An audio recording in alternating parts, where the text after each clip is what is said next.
अस्सलाम वालेकुम नाजरीन, ड्रामा सीरीज दाव की नेक्स्ट एपिसोड में आप देखेंगे ये साथ जो कि निशा पर हाथ तो उठा ही चुका है।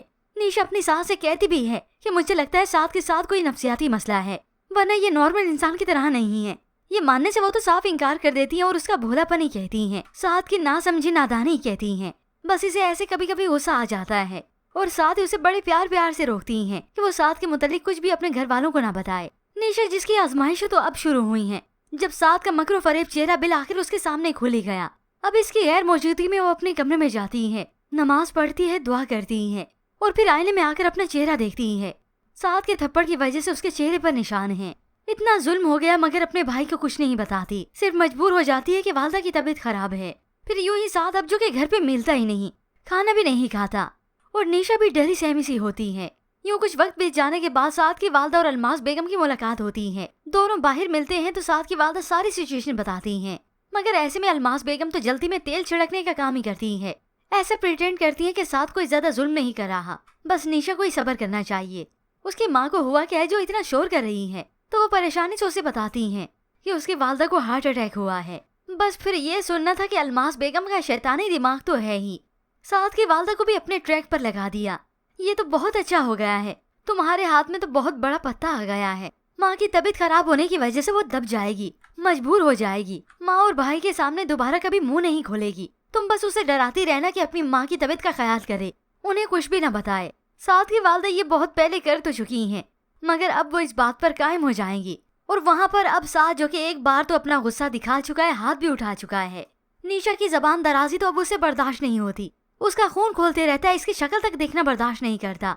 निशा जब अपने कमरे में सो रही थी, साथ घर वापस देर से आता है तो इसे यहाँ पर देखता है। उसी वक्त बाजू से पकड़कर उसे नींद में उठा दिया और धक्का देते हुए अपने कमरे से निकाल बाहर करता है। दफा हो जाओ यहाँ से, मैं तुम्हें यहाँ पर फिर से ना देखूं। यूं निशा रोती रह गई, उसे रोकती रह गई, मगर साथ उसकी एक भी नहीं सुनता। क्या हाथ लगा साथ की वालदा के हाथ में। अपने बिगड़े हुए बेटे को संभालने के चक्कर में उन्होंने जिंदगी तो बर्बाद कर दी निशा की। रोते हुए निशा नीचे आती है और वहीं पर ही हॉल में सो गई। साथ के वालदा आई उसे सोफे पर पड़ा हुआ सोते हुए देखकर परेशान हो जाती हैं कि साथ ने फिर से कुछ किया है। मगर अब निशा का दम घुटने लगा है, वो असलियत जान चुकी है इस साथ की कि इसका गुस्सा करना यूं मामूली नहीं। तो बिलाखिर वो साथ और साथ की वालदा की गैर मौजूदगी में अपने घर आ जाती है ताकि वहाँ जाकर रहूं, कुछ टाइम स्पेंड करूं, क्योंकि अब साथ के घर में तो उसका दम घुटने लगा है। वहाँ आई तो हॉल में पड़ी अपनी वालदा और भाई की तस्वीर देखती हैं और काफी रोती हैं। अपने शेरू को भी यहाँ पर लेकर आती हैं, लॉन में बैठी उसे अपना गम दर्द बांटती हैं।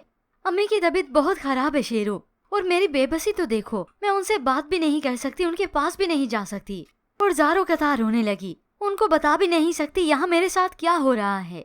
वहाँ जब साल को मालूम हुआ कि निशा अपनी वालदा के घर गई है, ये सब सुनकर तो उसे और शदीद गुस्सा आ जाता है। पिस्तौल लेकर आ गया यहाँ पर।